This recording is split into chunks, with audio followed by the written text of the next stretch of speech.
তোমার জন্য আমি ডাক্তারকে পাঁজাগোলা করে তুলে নিয়ে চলে আসবো। হ্যাঁ, দোষ না করেও তুই অনেক শাস্তি পেয়েছিস মহারাজ। আমি জানি তোর খুব কষ্ট হয়েছিল। বাবা হয়েও আমি তোর জন্য কিছু করতে পারিনি সেদিন। পাপ করেছিলাম আমি সেদিন, পাপ। হ্যাঁ, অন্যায়টা সহ্য করাটাও তো একটা পাপ।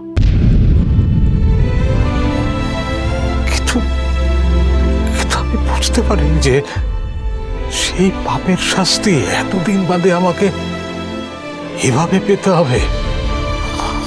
আমি ভাবিনি এটা আমি ভাবিনি।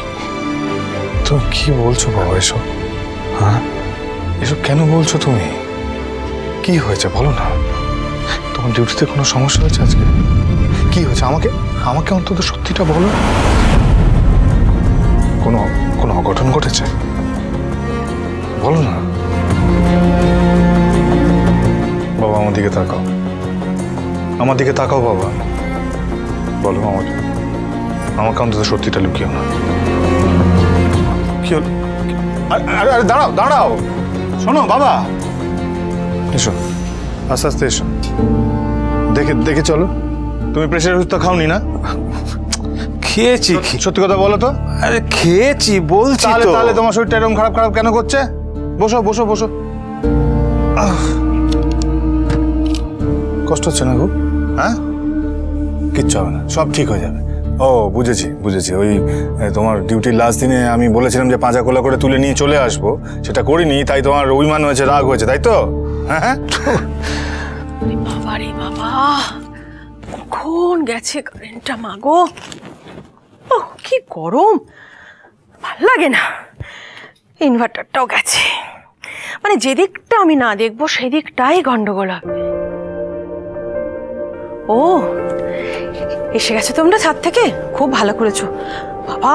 যা মশা, শেষে গরমের হাত থেকে বাঁচতে গিয়ে ডেঙ্গু ম্যালেরিয়া না বাঁধিয়ে ফিরতে। কি হয়েছে তোমার?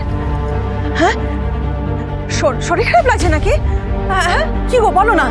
না, গরমে একটু ঘেমে নিয়ে গেছি আর কি। গরমে ঘেমে নে বললেই হলো। নিশ্চয় প্রেশার বেড়েছে না? দেখেছিস মহারাজ, অকারণে তোর মা কিরকম চিন্তা করছে। আমার কিচ্ছু হয়নি, তবু। হ্যাঁ, তাও তুমি বললেই হবে? আমি দেখেই বুঝতে পারছি তোমার প্রেশার বেড়েছে। আর প্রেশার বাড়ার দোষ কি বলো তো? সেই কোন সকালে খেয়ে বেরিয়েছো, যেমন টিফিন দিয়েছিলাম তেমন ফেরত এনেছি। সারাটা দিন কিচ্ছু না খেয়ে এই বয়সে নেয় শরীর কখনো? আশ্চর্য ভাই তুমি। উড়ান সোম থেকে রবি প্রতিদিন রাত ৮টায় স্টার জলসায় ও ডিজনি প্লাস হটস্টারে।